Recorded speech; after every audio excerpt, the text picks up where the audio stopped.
Without objection, the chair may declare a recess at any time.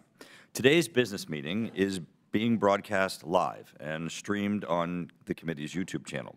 It will be conducted entirely on an unclassified basis. All participants are reminded to refrain from discussing classified or other information protected from public disclosure. The committee will now turn to the legislative business at hand, the markup of H.R. 6611, the FISA Reform and Reauthorization Act of 2023.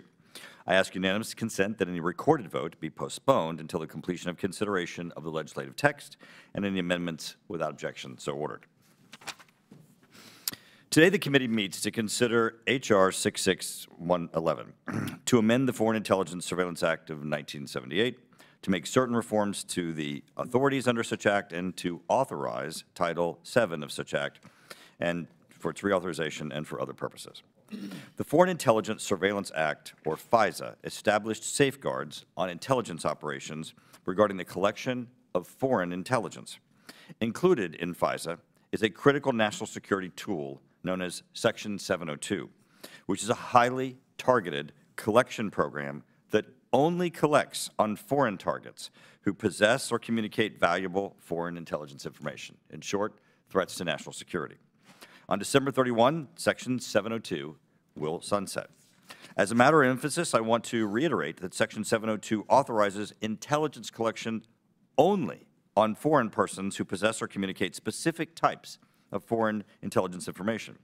The authority does not, and with today's bill being marked up, will not allow the intelligence community to target any Americans without a warrant. FISA Section 702 has been reauthorized over the years with very little fanfare. However, this reauthorization is in the spotlight because of the well-documented abuses by the Federal Bureau of Investigation. The FBI has abused 702 of FISA.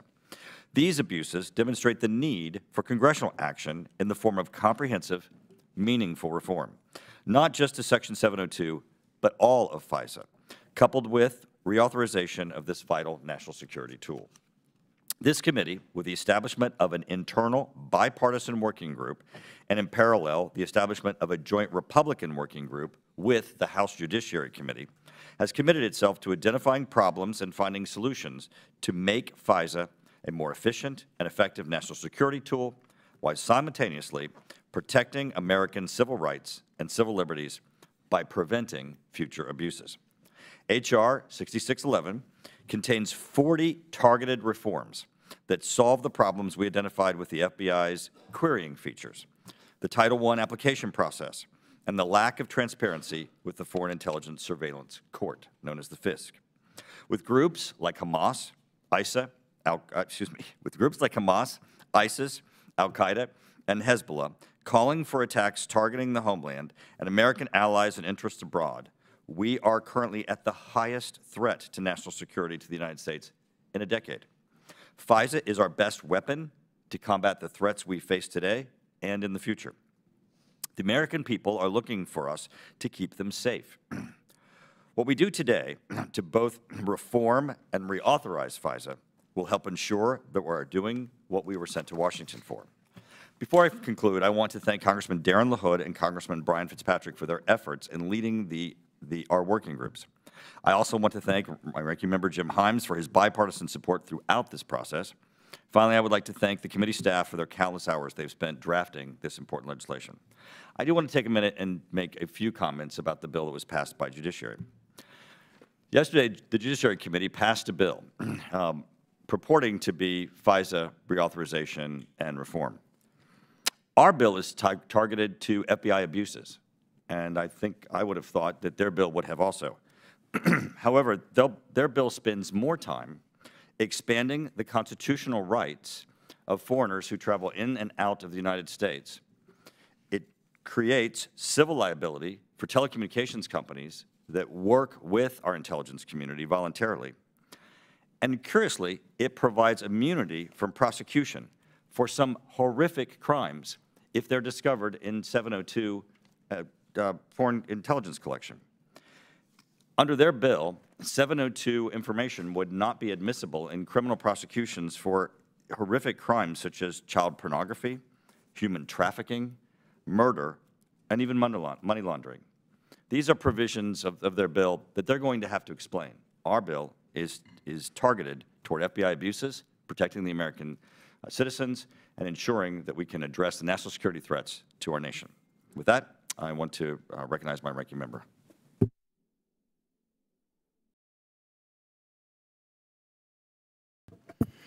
Thank you, Mr. Chairman, and I'm very proud to support the FISA Reform and Reauthorization Act of 2023. For the better part of a year, the House Intelligence Committee has worked diligently and collaboratively on an unprecedented basis on this bill, starting from the premise that it is essential that we reauthorize Section 702 of FISA, but that we cannot and will not do so without significant reforms. I cannot stress enough the background work that went into this product over the last year. Frankly, I've never seen anything quite like it in my 15 years in Congress.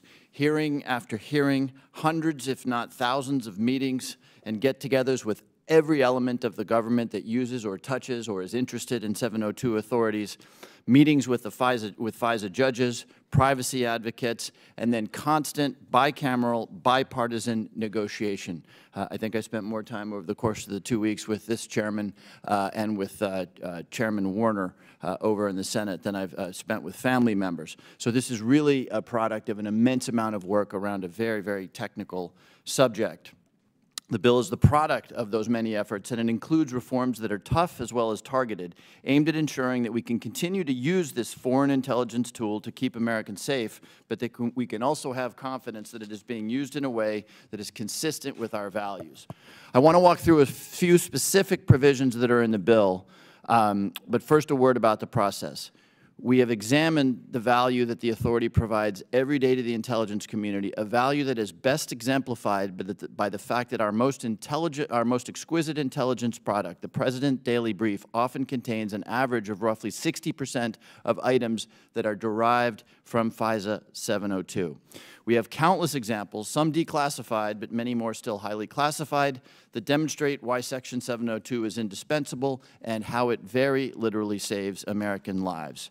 That's why the President's Intelligence Advisory Board stated in their report on Section 702 earlier this year that the failure to reauthorize Section 702 would be judged as, quote, one of the worst intelligence failures of our time. Our oversight demonstrated the value of Section 702, but it also found that there have been genuine problems in how Section 702 has been used, which the Chairman referred to. There is plenty of room for important reforms. The problems are primarily within the FBI, where the Bureau for many years demonstrated an unacceptable record on compliance with the standards for querying U.S. persons, a record that is well documented in audits performed by the DOJ, as well as declassified opinions from the FISC. The administration has put in place a series of policies that are beginning to drive change at the Bureau and reduces these abuses, and those policies will be codified and built upon in this bill. To highlight a few provisions among the many that are in this bill, we would institute a flat prohibition on queries conducted by the FBI to uncover, quote, evidence of a crime.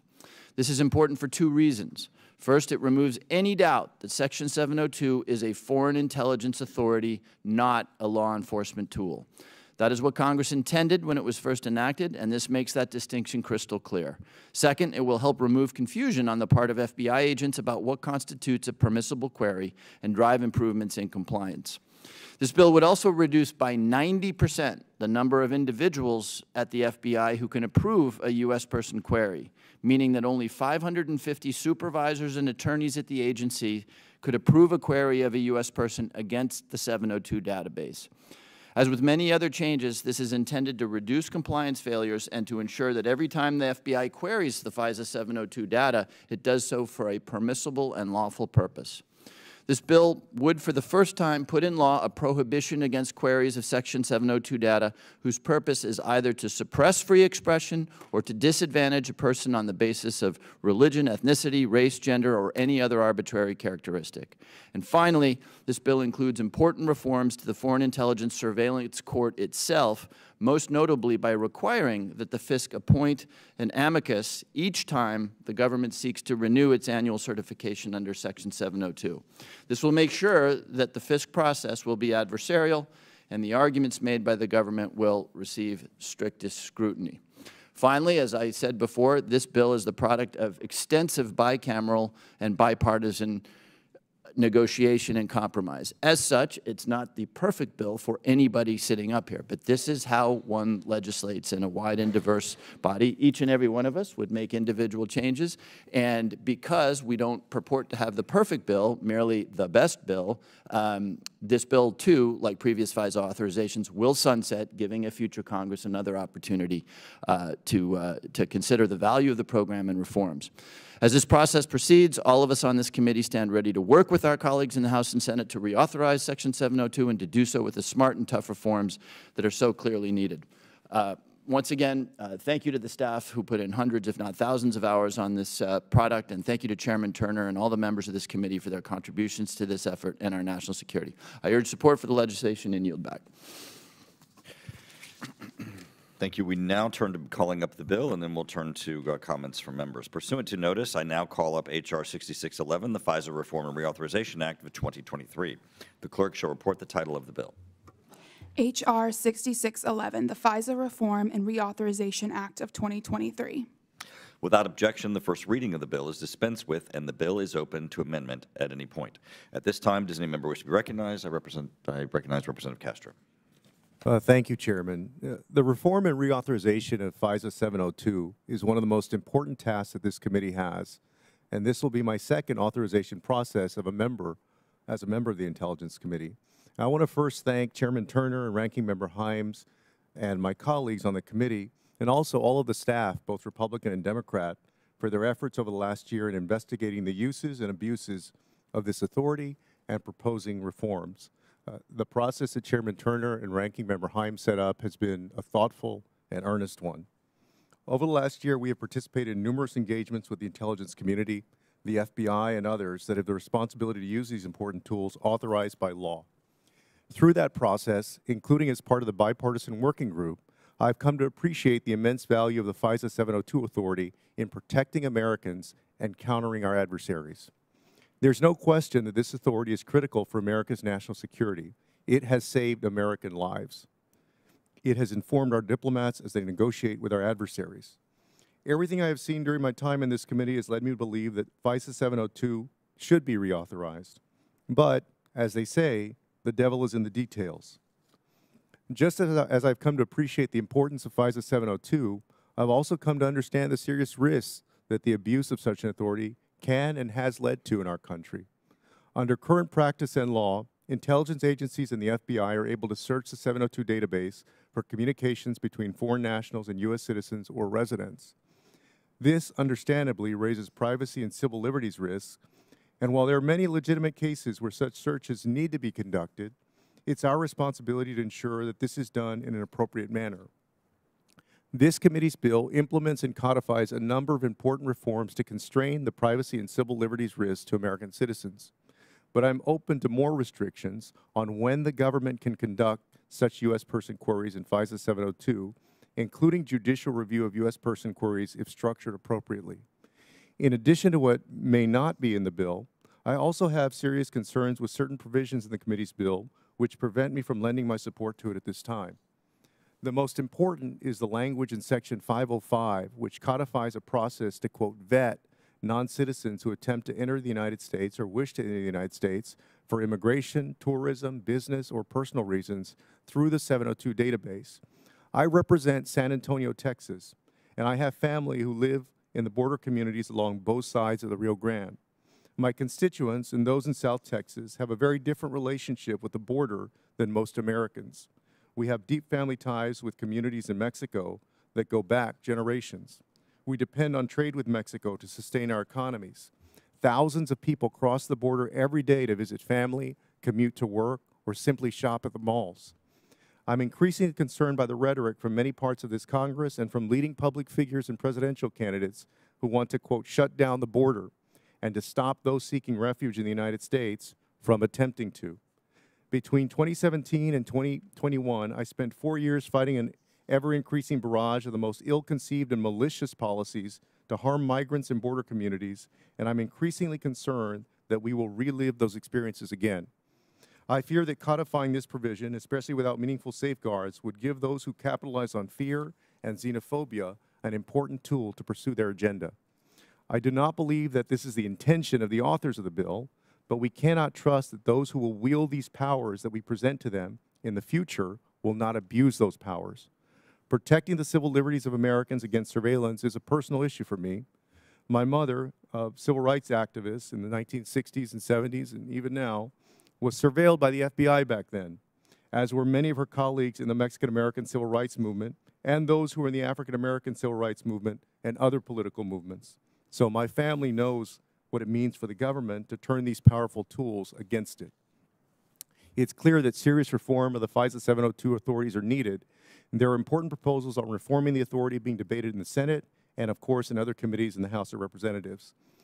Regardless of what happens to this bill in committee today, I will remain engaged with my colleagues in this committee, the Judiciary Committee, and the Senate to come up with a way to reauthorize FISA 702 in a manner that appropriately protects civil liberties and minimizes its potential for abuse, regardless of who sits in the Oval Office. With that, I yield back. Thank you. I recognize Representative Crenshaw. Thank you, Mr. Chairman. Thank you for holding this markup. I think it's important to make a statement about FISA reauthorization, what it means, and the current debate that's happening regarding FISA reauthorization. This committee, and I can't take a lot of credit for this, but members of this committee have worked months and months and months to come up with reforms that I think are absolutely needed. And for the public listening, to put it simply, those reforms would have prevented the abuses of Crossfire Hurricane that occurred against President Trump. If this is passed, those abuses could not have happened, and many other abuses as well. A lot of thought has been put into how to reform FISA 702, and I'll tell you what, I don't think the FBI likes a lot of these reforms. And yet, there is disagreement here on whether or not we should pass it. There are members of both parties that want additional reforms. And I can't tell you how concerned I am about those proposals. Usually when we disagree up here, and there's a lot of disagreements, and the outcomes of those disagreements are not always that consequential. The world keeps turning. America is really hard to screw up. That's what I love about America. This one really concerns me. I come from a national security background. I have actively tracked bad guys. I've actively tracked terrorists. I know what it takes to investigate, and all of the different threads that you have to pull to conduct that investigation and eventually find the guy who wants to harm or kill or spy on Americans. It takes a lot of work, and it takes some flexibility. Now, that flexibility can't be endless, which is why we're doing additional reforms to an already very strict process. But the reforms coming out of the Judiciary Committee are downright terrifying. It effectively would dismantle FISA 702 as we know it. They'll market it as simply saying, well, look, we're just protecting people's Fourth Amendment rights. We're just saying that you have to have a warrant before search and seizure. That's how it will be represented to you. That is not true. That is not exactly what their reforms do. What their reforms do, the proper analogy would be saying that you need a warrant every time a cop wants to run a license plate. So every time a police officer sees a car go by that's speeding or driving erratically, and he wants to run that license plate, you would need a warrant. That's, of course, not how we do things. We're able to access databases with information that we already have, lawfully have. I don't know if the people proposing these reforms understand that. I do know that they've never done my job to try and find terrorists and pull on those threads of information in order to find those terrorists. I do know that they've never done that and know how difficult it actually is. I do know that they don't see what we see on the Intelligence Committee of the massive number of threats that our country is facing. They have seen, the FBI director recently say, that we have never seen more red alarms going off around the world when it comes to threats against the homeland. And I absolutely believe him because, of course, we see it from our own position here, but also it's intuitive. It's obvious. You have an open border where anyone can get in. You have China on the march. You have Venezuela considering an invasion. You have Iran creating chaos in the Middle East. You have Hamas committing atrocities against Israel. You have Russia invading Ukraine. Of course, there are red alarms going off everywhere. And for us to say that we should dismantle one of our primary intelligence collection tools in the midst of all this is so completely insane that I wish it were funnier, but it's not. This is the one thing, this is the one big disagreement in Congress that actually should frighten the hell out of us. And with that, I yield back. Does any member wish to offer an amendment or have any further discussion? Seeing none. Yes, I'm sorry. Yes. Thank you, Mr. Chairman. Thank you for the opportunity to speak, and I want to thank you and the ranking member for all of the work that you've done on addressing the important matter of reauthorizing the Foreign Intelligence Surveillance Program.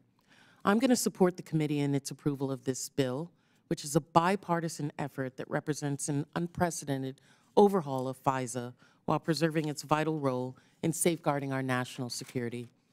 As we continue negotiations in earnest with the Committee on Judiciary, it's imperative that we recognize the need for reforms within the program.